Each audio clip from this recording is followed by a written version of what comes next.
Yeah. Well, good morning. Good morning. Could have Duncan put up our first slide. There was news this week. I don't know if you heard about it, but the Mars rover Opportunity was officially declared dead by NASA and Jet Propulsion Laboratories. It was actually supposed to work for about 90 days. That's how much they had programmed when it first landed. I think it was in 2004. And yet it kept going for 15 years. They were able to communicate with it. But I guess late last summer there was a big dust storm on Mars which covered up all of its solar panels.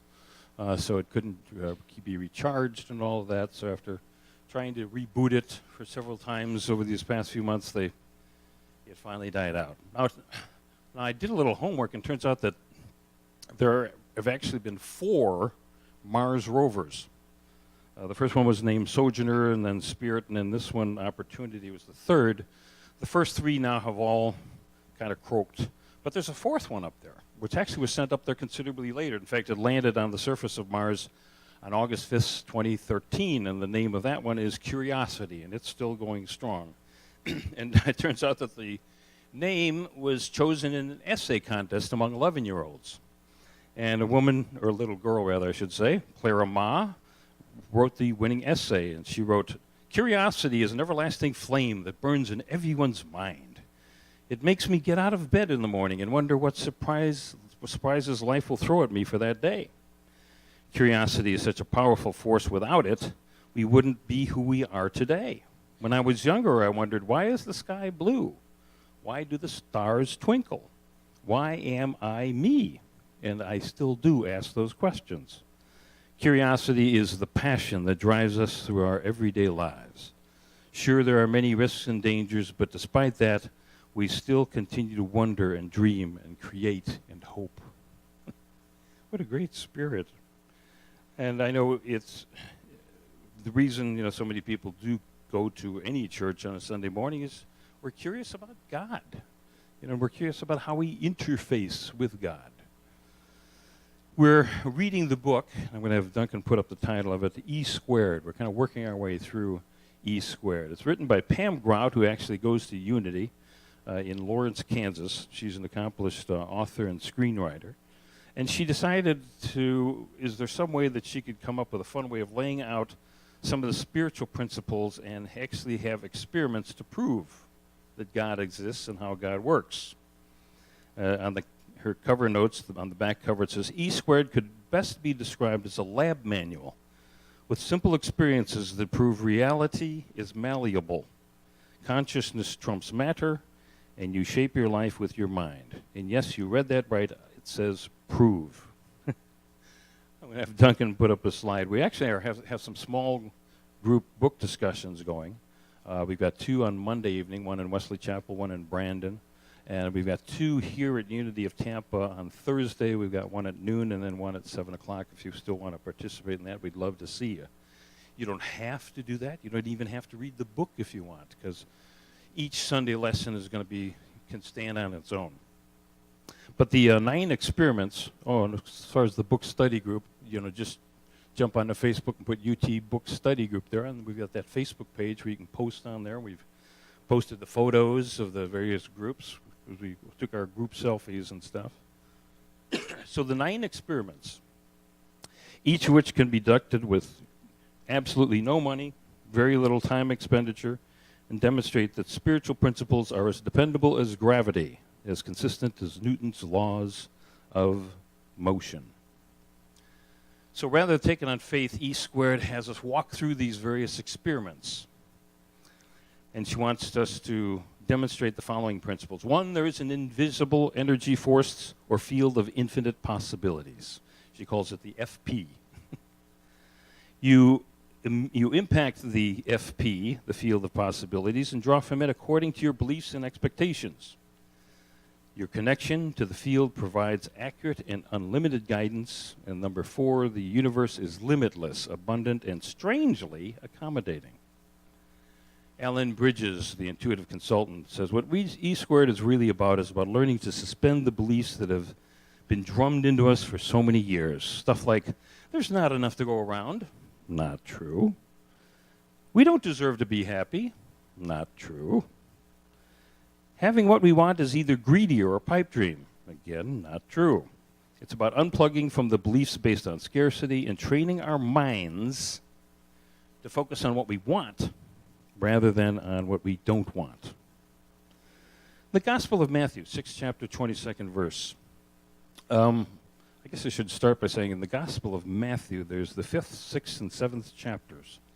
Powerful chapters. In fact, it's called the Sermon on the Mount, and it's kind of a compilation of Jesus' teachings.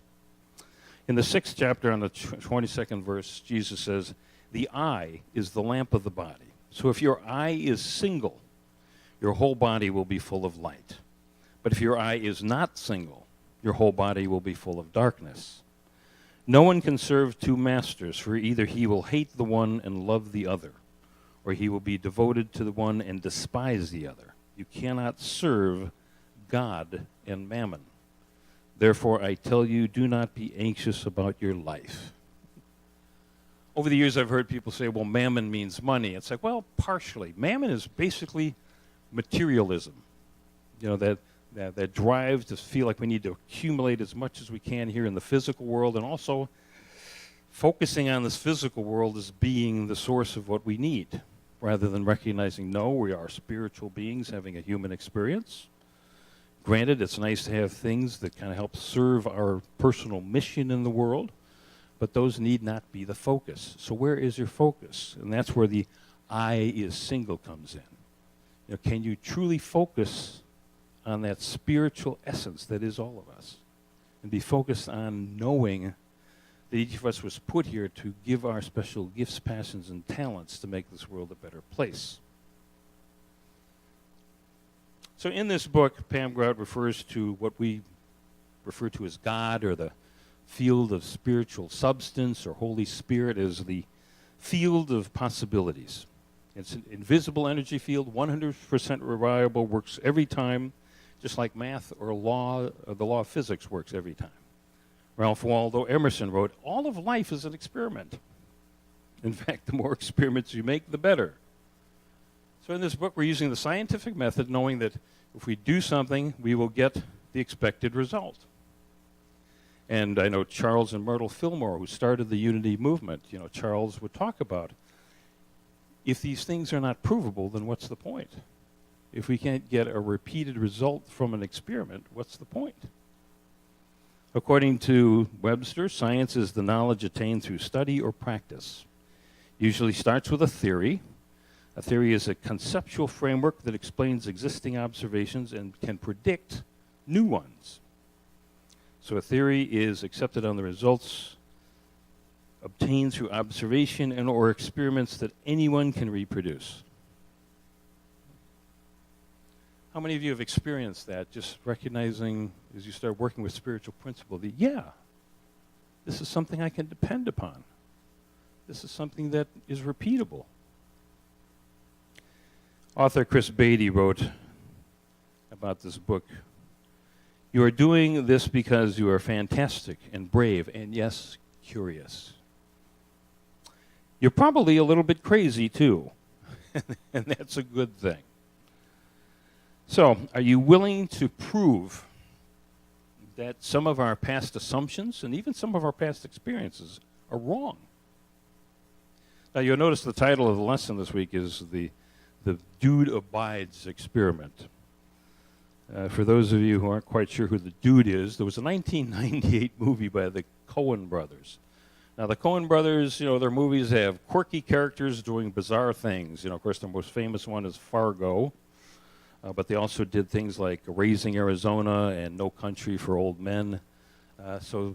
But the Big Lebowski from 1998 had this character in it, played by Jeff Bridges. And the Coen brothers at the time explained, because they wrote the screenplay, that there's this guy that they loosely based the character on. And he's called the Dude by everybody.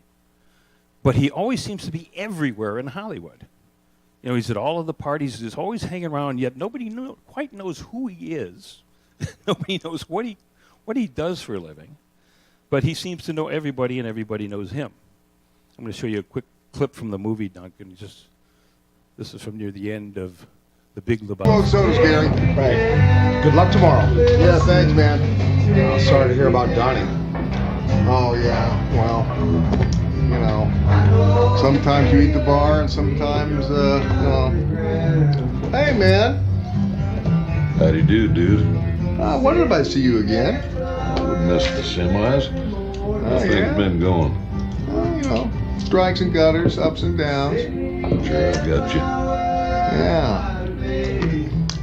Thanks, Gary. Well, take care, man. Gotta get back. Sure. Take it easy, dude. Oh, yeah. I know that you will. Yeah, well, the dude abides. The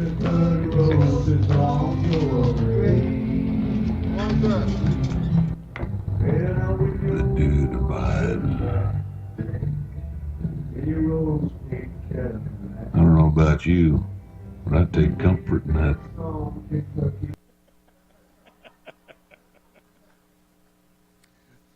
And as you kind of get a sense, the character is just kind of this happy-go-lucky guy, you know, who's just always kind of off in the ethers a little bit.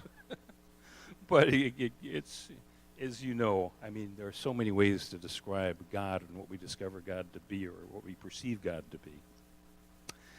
And in this first experiment or chapter in the book, they go through the ways that we've been taught about God, you know, and the things that we need to let go of, like, you know, that God is a male character and that God is sitting on a cloud somewhere with a beard and keeping track of everything that happens on the earth and putting check marks next to people's names, that God is sometimes too busy to listen to us, letting go of something like that, and that God rewards suffering, that there's sometimes a delay in the response. These are all things that we need to look at and let go of the old BS, as she says in the now by BS she means belief system. Sometimes we get these assumptions or these beliefs about how God works or about how the world works. And yeah, as we grow older, we recognize, no, wait a minute. If what I believe and what I focus on expands in the world, then can I let go of those old assumptions and those old beliefs? So this experiment, Pam Grout writes, will prove to you once and for all that there is a loving, abundant, totally hip force in the universe. Some people call it God. Some call it prana. Some call it the one. Some call it the all that there is. You can call it Cosmo Kramer for all I care. It doesn't matter. Use whatever name works for you. And to do this experiment properly, you must set aside any skepticism you might have about God and God's presence in your life. As she mentions in the book, almost all of the experiments take 48 hours at the most. Be curious enough to expect God to show up in living color. Expect it with your whole heart. Expect it with every ounce of your soul. And jot down the beginning of the experiment, because if you're setting 48 hours, then 48 hours it should be. You know, if it's, say, 10:30 now on Sunday, and you want this experiment to start right now, well, then you'd expect to see results by, 10:30 on Tuesday morning. But as Pam mentions, monitor your thoughts and beliefs as you're going through this process, because what happens is whenever we try to apply spiritual principle, some of that old BS belief system starts to surface, and that's our opportunity to say, oh, okay, yeah, you're right. It doesn't have to be that way, does it? And now that I'm older, I recognize it shouldn't be that way. I look at the world in an entirely different way.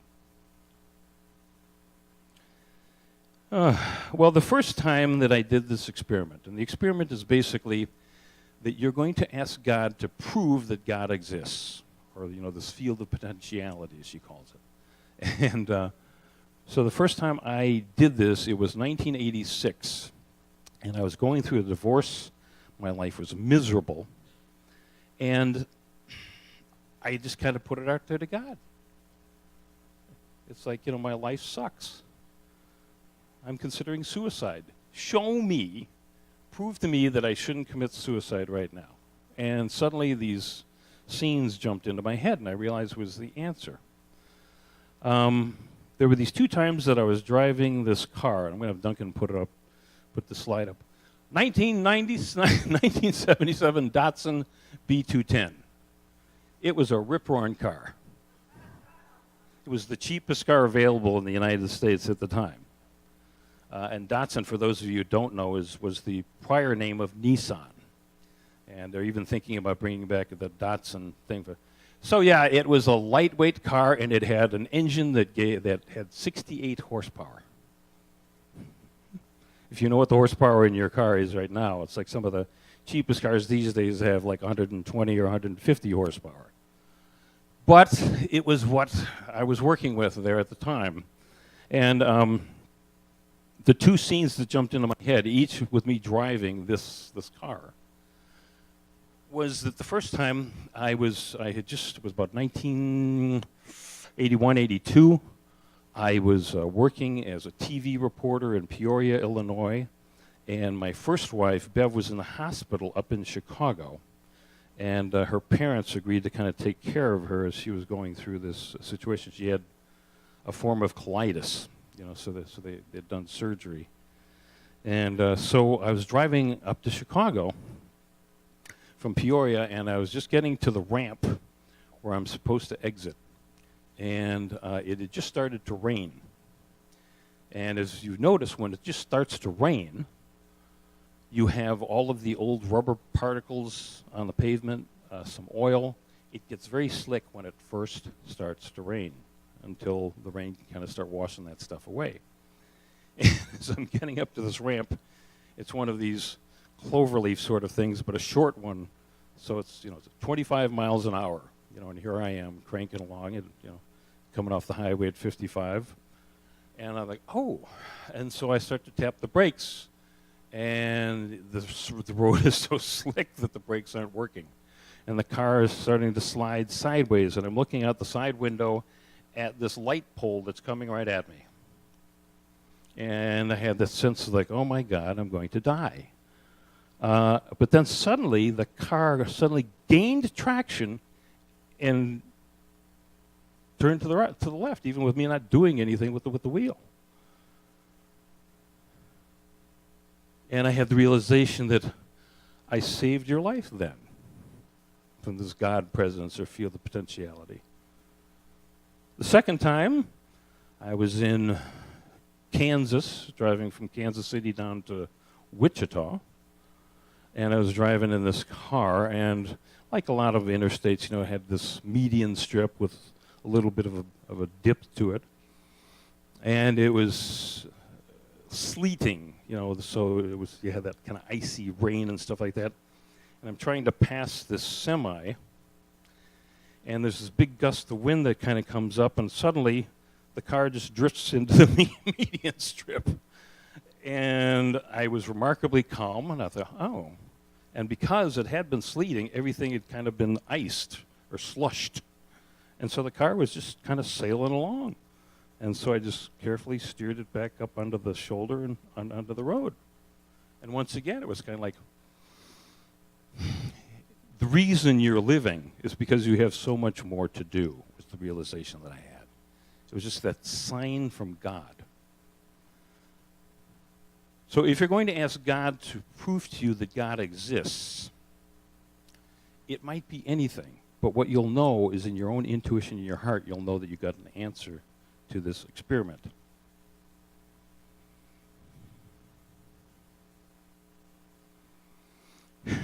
So, Pam Groff points out, since you're just starting this, you may not have overcome your skepticism. She says, so if some people ask, well, what if it doesn't work? What if the field of possibilities doesn't come through? She goes, well, first of all, if you believe that, that's probably what's going to happen. So can you let go of it? She goes, but also keep in mind that we've got 9 experiments in this book. So if you don't feel like you've heard anything for the first 48 hours, just write it off. It's okay, we'll work on some of these other ones. So here's what you do. And on page 40 of the book, she kind of lays out in like outline form. So you're going to ask God, or she calls here the field of possibilities, the FP, to make its presence known to you. She says, take it one step farther. Ask for an unspecified blessing. You don't get to designate what the blessing is this week. In fact, that's coming up in a few weeks. But just put it out there. Okay, God, prove it and give me an unspecified blessing in the next 48 hours. The hypothesis, if there is an energy force equally available to everyone, I can access it at any time, simply by focusing, by paying attention.